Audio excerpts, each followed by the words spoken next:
Oke, kita semua kan sering ya bilang terima kasih. Tapi pernah nggak kepikiran kalau ada cara bersyukur yang jauh lebih dalam? Sebuah cara yang benar-benar bisa mengubah cara kita melihat hidup. Nah, hari ini kita bakal kupas tuntas 3 pilar dari rasa syukur yang sejati. Pertanyaannya kelihatannya simpel ya, tapi jawabannya, wah, ini bisa mengubah total cara kita memandang setiap anugerah dalam hidup kita. Dan inilah inti dari obrolan kita hari ini. Nah, jawabannya itu ada di satu konsep yang luar biasa kuat, namanya syukur. Dan hari ini kita akan bedah konsep ini. Ini bukan sekedar ucapan loh, tapi sebuah praktek. Jadi, apa itu syukur? Ini adalah sebuah konsep dalam Islam yang mendefinisikan rasa terima kasih yang berlapis-lapis. Jadi nggak cuma di mulut aja, tapi juga meresap ke dalam pola pikir dan yang paling penting, tindakan kita. Dan yang bikin konsep ini keren banget adalah, meskipun dalam penjelasannya itu disederhanakan jadi 3 pilar utama, 3 pilar atau etiket yang esensial, ini bikin kita gampang banget buat paham dan yang terpenting, buat langsung coba praktekkan. Oke, jadi apa aja 3 pilar itu? Pertama, ucapan yang segera. Kedua, hati yang rendah diri. Dan yang ketiga, tindakan yang bertujuan. Kelihatannya simpel kan? Yuk kita bedah satu persatu, mulai dari yang pertama. Oke, pilar pertama ini fokusnya ke komponen verbal dari rasa syukur, yaitu apa yang kita ucapkan pas kita menerima sebuah berkah. Nah, frasa kuncinya di sini adalah Alhamdulillah. Kita semua sering dengar dan mengucapkannya ya. Artinya, segala puji dan syukur hanya untuk Tuhan. Nah, menurut sumber kita, ini adalah titik awal dari rasa syukur yang sejati. Tapi yang jadi kunci di sini, yang sering kita lupakan adalah kata segera. Bukan nanti, bukan besok. Jadi sama kayak kita dikasih hadiah, kan langsung bilang makasih kan? Nah, begitu juga dengan berkah. Reaksi pertama kita seharusnya pujian. Spontan, langsung tanpa ditunda-tunda.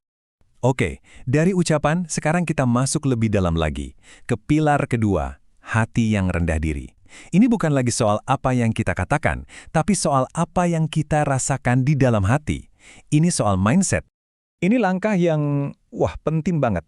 Jadi setelah kita mengucap, pilar kedua ini adalah pergeseran mental. Kita secara sadar mengakui kalau semua berkah itu datangnya dari sumber utamanya, dari Sang Pemberi. Kita singkirkan ego kita. Nggak ada lagi, ini karena aku hebat. Nah, coba lihat perbandingan ini deh. Ini jelas banget bedanya. Di satu sisi, ada pikiran yang didorong ego. Misalnya, anakku sukses karena aku yang ngedidik keras. Nah, di sisi lain, ada pikiran yang bersyukur. Alhamdulillah, kesuksesan ini anugerah dari Tuhan. Kelihatan kan bedanya? Fokus pujiannya itu dialihkan dari diri sendiri ke Sang Pemberi. Dan ada satu detail linguistik yang keren banget di sini.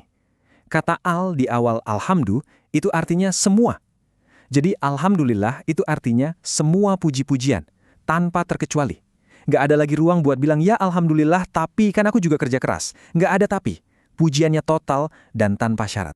Nah, sekarang kita sampai di pilar ketiga, dan disinilah rasa syukur itu jadi nyata, jadi bisa dilihat. Ini tentang mengubah perasaan jadi perbuatan. Jadi, intinya apa? Ngomong alhamdulillah itu penting. Merasa bersyukur di hati itu juga krusial. Tapi, itu belum cukup. Ujian sesungguhnya dari rasa syukur, menurut sumber kita adalah gimana cara kita menggunakan berkah yang kita terima itu. Biar lebih jelas, kita lihat contoh-contohnya ya. Misalkan kita dikasih berkah penglihatan.